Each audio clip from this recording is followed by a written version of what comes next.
Good morning student.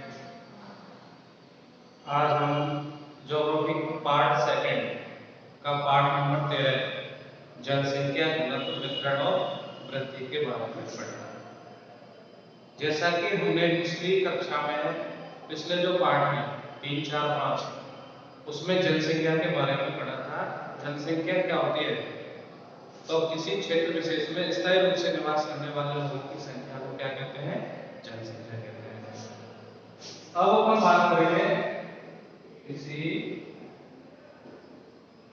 क्षेत्र विशेष में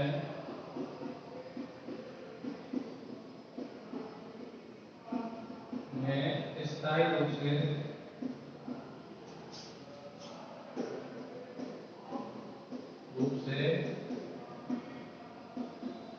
निवास करने वाले लोगों की संख्या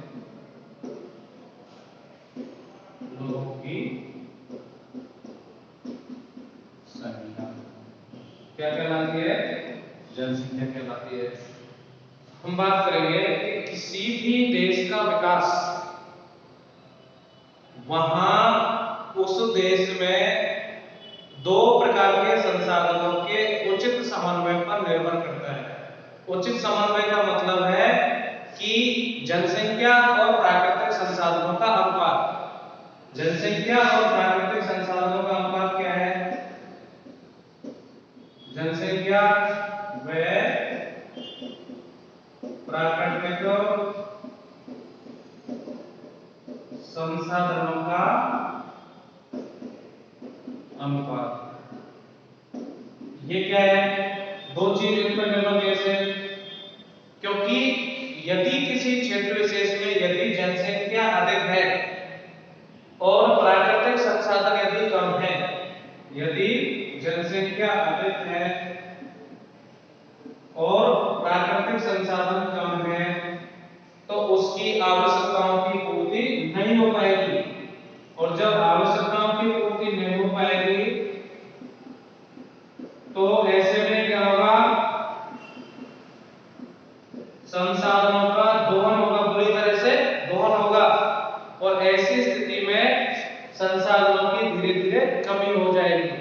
अतः दोनों का उचित समन्वय आवश्यक है। जनसंख्या और प्राकृतिक संसाधनों के बीच में उचित समन्वय की बहुत बड़ी महत्वपूर्ण भूमिका होती है, क्योंकि जनसंख्या यदि वहां पे कम है, प्राकृतिक संसाधन भरपूर मात्रा में है, तो वहां निवास करने वाले लोग प्राकृतिक संसाधनों का उचित ढंग से उपयोग कर सकते हैं, उनको कोई भी समस्या नहीं आएगी।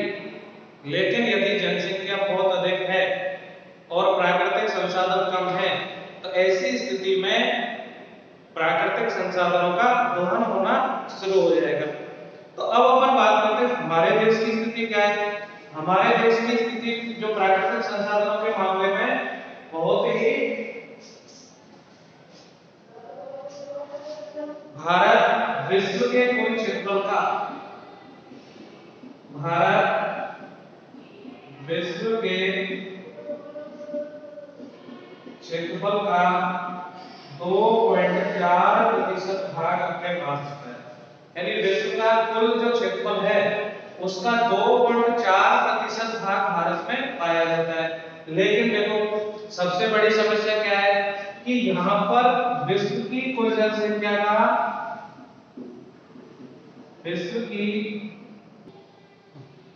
भारत विश्व की कुल जनसंख्या का लगभग 17.5% भाग अपने पास रखता है।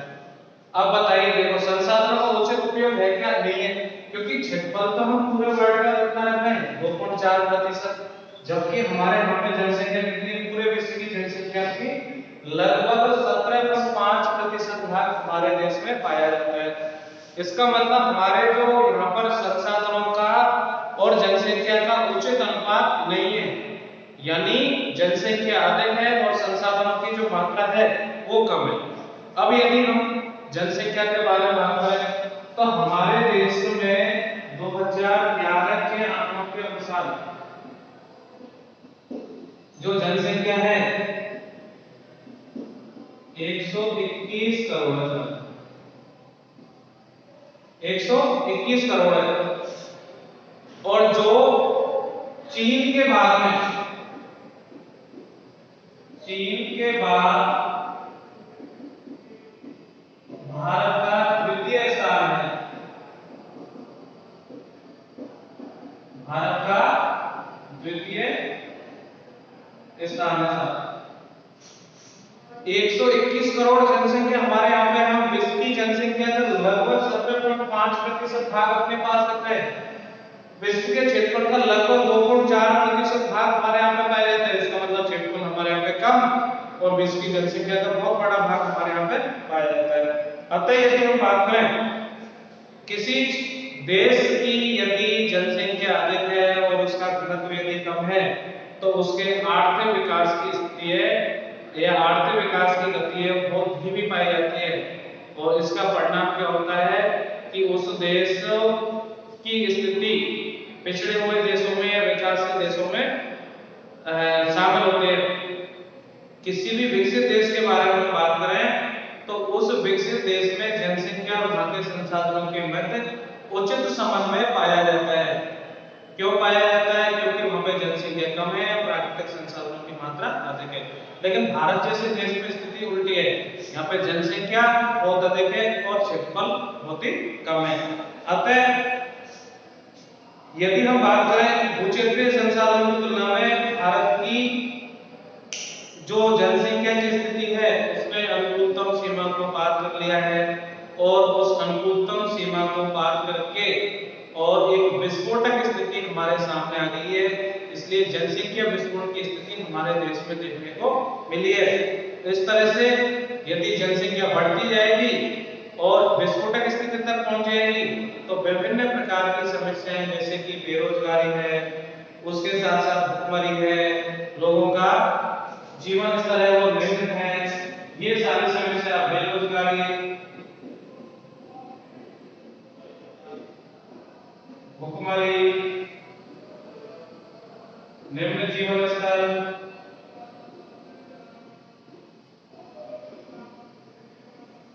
ये इस प्रकार की जो समस्याएं हैं वो हमारे लिए प्रकट हो जाएंगी या हमारे देश के सामने आने लगेंगी। अतः संसाधनों और जनसंख्या के बीच में उचित समन्वय आवश्यक है। क्वेश्चन ये भी आ सकता है कि किसी देश की जनसंख्या और वहां के प्राकृतिक संसाधनों में उचित समन्वय आवश्यक क्यों है? वो उचित समन्वय इसलिए आवश्यक है क्योंकि यदि उचित समन्वय नहीं होगा तो देश को विभिन्न प्रकार की समस्याओं का सामना करना पड़ेगा और उन समस्याओं में बेरोजगारी, भुखमरी, लोगों का निम्न जीवन स्तर, ये सारी समस्याएं देश के सामने आ जाएंगी। अब अपन बात करते हैं साहब जनसंख्या के वितरण के बारे में। भारत में जनसंख्या का वितरण,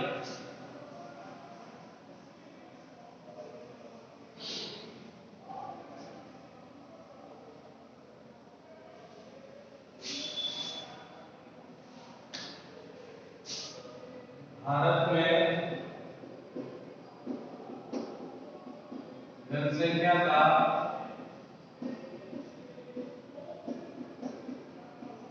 वितरण, हमारे देश में जनसंख्या के वितरण में बहुत ही असमानता देखने को मिलती है। और वो असमानता जैसे है कि कुछ राज्य ऐसे हैं जहां पे जनसंख्या बहुत अधिक पाई जाती है और बहुत से ऐसे राज्य हैं जहां पे जनसंख्या बहुत ही कम पाई जाती है। यदि हम 5 राज्यों की बात करें, उत्तर प्रदेश, महाराष्ट्र, बिहार, पश्चिम बंगाल और आंध्र प्रदेश, 5 राज्य। Number 1 Uttar Pradesh, number 2 Bihar, number 3 Andhra Pradesh,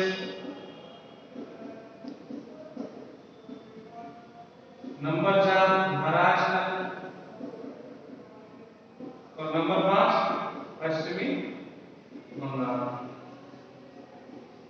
यदि इन 5 राज्यों के बारे में बात करें तो इन 5 राज्यों का जो क्षेत्रफल है वो 30% क्षेत्रफल है कुल भारत के क्षेत्रफल का।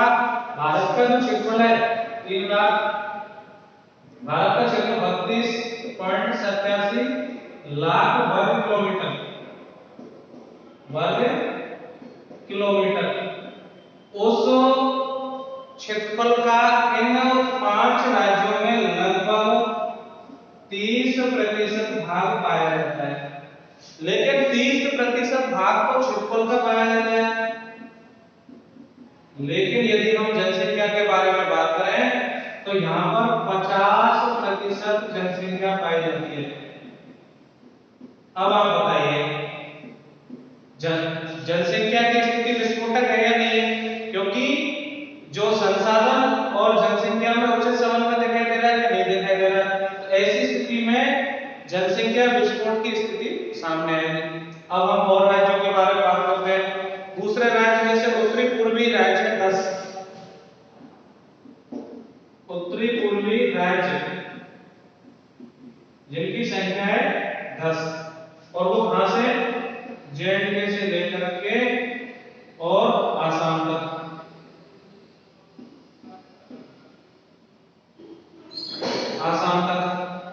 अब इन 10 राज्यों में भारत के कुल जो क्षेत्रफल है वो लगभग भारत का कुल क्षेत्रफल 16% भाग है। 10 राज्यों में क्षेत्रफल है हमारा कितना 16%। लेकिन यदि जनसंख्या के बारे में बात करें तो इन 10 राज्यों में जनसंख्या लगभग 4% है।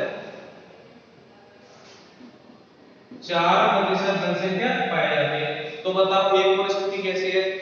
एक तरफ तो लगभग 30% क्षेत्रफल पर हमारे देश की जो जनसंख्या लगभग 50% भाग निवास कर रहा है, तो वहीं दूसरी ओर उत्तरी पूर्वी जो राज्य हैं 10 राज्यों में लगभग क्षेत्रफल का 16% भाग पाया जाता है और वहां पर जनसंख्या कितनी 4% भाग जो भाग है वो पाया जाता है। इस तरह से क्षेत्रफल और जनसंख्या में उचित समन्वय की स्थिति देखने को नहीं मिलती है। तो ये सब ऐसे कारक हैं जिनसे देश का आर्थिक विकास है वो प्रभावित होता है। और इसी तरह से किसी क्षेत्र विशेष में जनसंख्या के वितरण की स्थिति हम देखें, आगे हम पढ़ेंगे इसके बारे में कि जनसंख्या वहां के भौगोलिक कारकों पर निर्भर करती है। जनसंख्या वहां पे जो भी जनसंख्या को रहने के लिए आवश्यक परिस्थितियां चाहिए, भौगोलिक परिस्थितियां चाहिए और भौगोलिक परिस्थितियों पर वहां जनसंख्या है वो उसका निवास निर्भर होता है। अतः इन क्षेत्रों में तो अनुकूल परिस्थितियां हैं जबकि यहाँ पर थोड़ी प्रतिकूल परिस्थितियां, इसलिए यहाँ पे जनसंख्या कम पाई जाती है और यहाँ पे जनसंख्या अधिक पाई जाती है। यदि हम वितरण के हिसाब से हमारे संपूर्ण क्षेत्र को देखें तो हम एक बात देखेंगे कि पहले नंबर पर सबसे ज्यादा जो घने बसे हुए राज्य हैं वो ऐसे राज्य होंगे जहां मैदानी क्षेत्र है।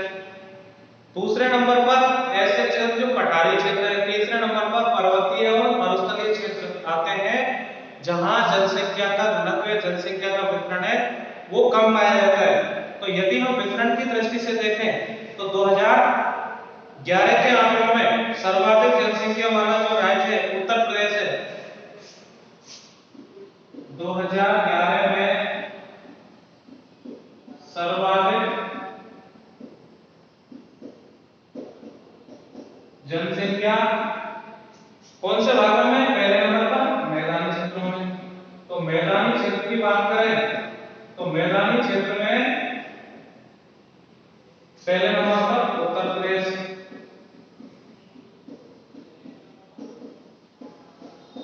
उत्तर प्रदेश में जो जनसंख्या है, उत्तर प्रदेश में जनसंख्या लगभग 19.92 करोड़ 19.92 करोड़ जनसंख्या यहाँ पे पाई जाती है।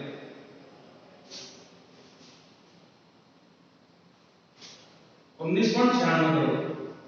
अब अगली अपन बात करते हैं दूसरी जो राज्य है जहाँ पे जनसंख्या सबसे अधिक पाई जाती है वो दूसरा है बिहार और बिहार में 10.38 करोड़। बिहार में 10.38 करोड़। अब नंबर तीसरा जो राज्य है वह है पश्चिम बंगाल जिसमें 9.13 करोड़। पश्चिम बंगाल में 9.13 करोड़ जनसंख्या है। इसके बाद में जो अगला राज्य है वह है पंजाब। पंजाब में 2.77 करोड़।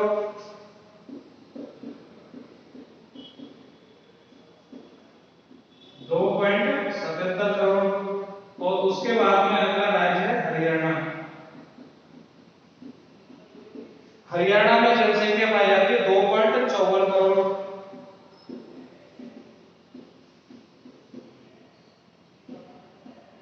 अब एक राज्य और रह गया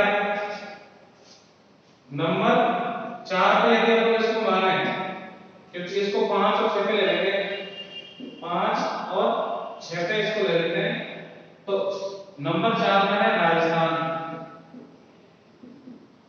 और राजस्थान की जनसंख्या है 6.86 करोड़। तो एक बात हमने देखी कि मैदानी क्षेत्रों में आने वाले राज्य, मैदानी क्षेत्र में आने वाले राज्य में जनसंख्या सर्वाधिक पाई जाती है। इसके पीछे कारण है कि वहां पर जनसंख्या के लिए अनुकूल परिस्थितियां पाई जाती हैं। इस अनुकूल परिस्थितियों के कारण यहाँ पे जनसंख्या अधिक पाई जाती है, क्योंकि समतल भूमि है, पर्याप्त जल की उपलब्धता है, अनुकूल जलवायु है, परिवहन के साधन विकसित है, रोजगार के साधन यहाँ पे है, कृषि की स्थिति यहाँ पे अच्छी है, ये सब उपजाऊ मृदा है, ये सब ऐसे कारण हैं जिनके कारण यहाँ पर जनसंख्या सर्वाधिक आकर्षित हुई है, इसलिए यहाँ पे जनसंख्या सर्वाधिक पाई जाती है। तो पहले नंबर पर हमने पढ़ा कौन से भाग? मैदानी भाग। अब दूसरे बात करते हैं अपन पठारी भागों के बारे में।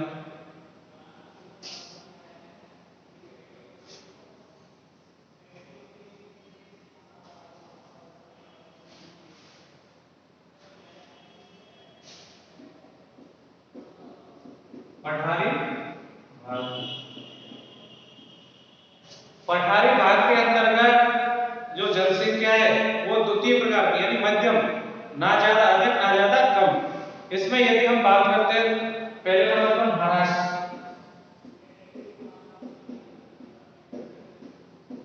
महाराष्ट्र में जनसंख्या 11.24 करोड़। उसके बाद में हम बात करते हैं अगला मध्य प्रदेश, नहीं मध्य प्रदेश नहीं, उससे पहले आंध्र प्रदेश। आंध्र प्रदेश में जनसंख्या 8.47 करोड़। आंध्र प्रदेश, आंध्र प्रदेश में 8.47 करोड़, 8.47 करोड़। अगला नंबर तीसरा है मध्य प्रदेश। मध्य प्रदेश, मध्य प्रदेश में जो जनसंख्या है वो 7.26 करोड़।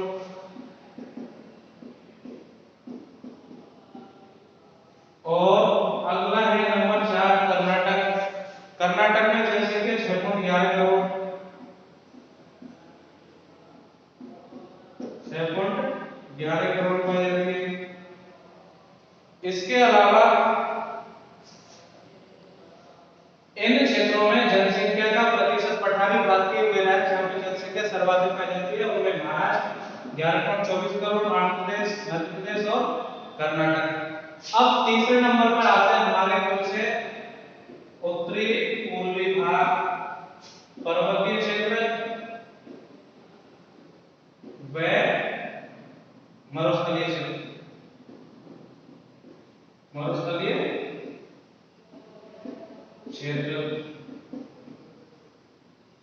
इन क्षेत्रों में जनसंख्या कम पाई जाने के पीछे बहुत सारे कारण हैं। उसके पीछे कारण यह है कि यहाँ पर अनुकूल जलवायु नहीं है। पर्वतीय क्षेत्रों में देखें हम तो वहां पर सर्दियों में बर्फबारी होती है। मरुस्थलीय क्षेत्र के बारे में देखें तो मरुस्थलीय क्षेत्र में तेज गर्म हवाएं चलती गर्मी के दिनों में, और सर्दी के दिनों में पारा माइनस तक पहुंच जाता है। परिवहन के साधन यहाँ पे उपलब्ध नहीं है, कृषि योग्य भूमि यहाँ पे उपलब्ध नहीं है, जल की पर्याप्त उपलब्धता नहीं है, ये रोजगार के साधन यहाँ पे उपलब्ध नहीं है। तो ये ऐसे कारण हैं जिनके कारण यहाँ पे जनसंख्या है वो कम पाई जाती है। और इन सभी के पीछे जो मेन फैक्टर है वो क्या है कि जहां पर संसाधन पर्याप्त मात्रा में विकसित है वहां पर जनसंख्या अधिक पाई जाएगी, जहां पर संसाधन पर्याप्त मात्रा में विकसित नहीं है वहां पर जनसंख्या कम पाई जाएगी। और यही कारण है कि इन क्षेत्रों में जनसंख्या के वितरण में असमानता देखने को मिलती है।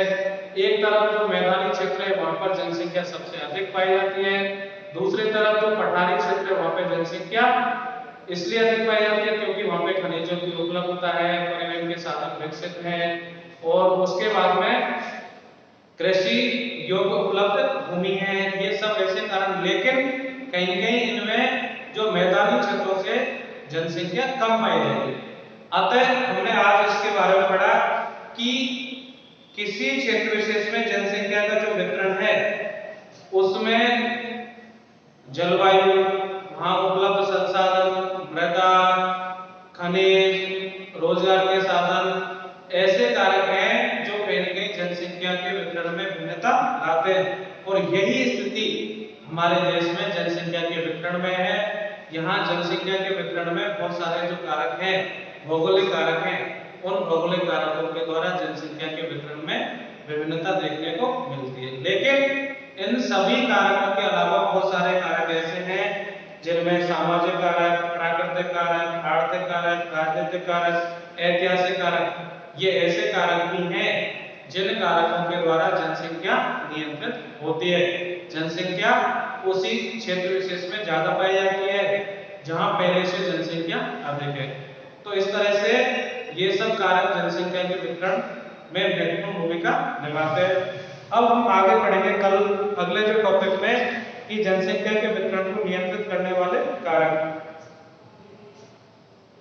यदि हम भारत की बात करें तो भारत की जो अर्थव्यवस्था है वो कृषि प्रधान अर्थव्यवस्था है।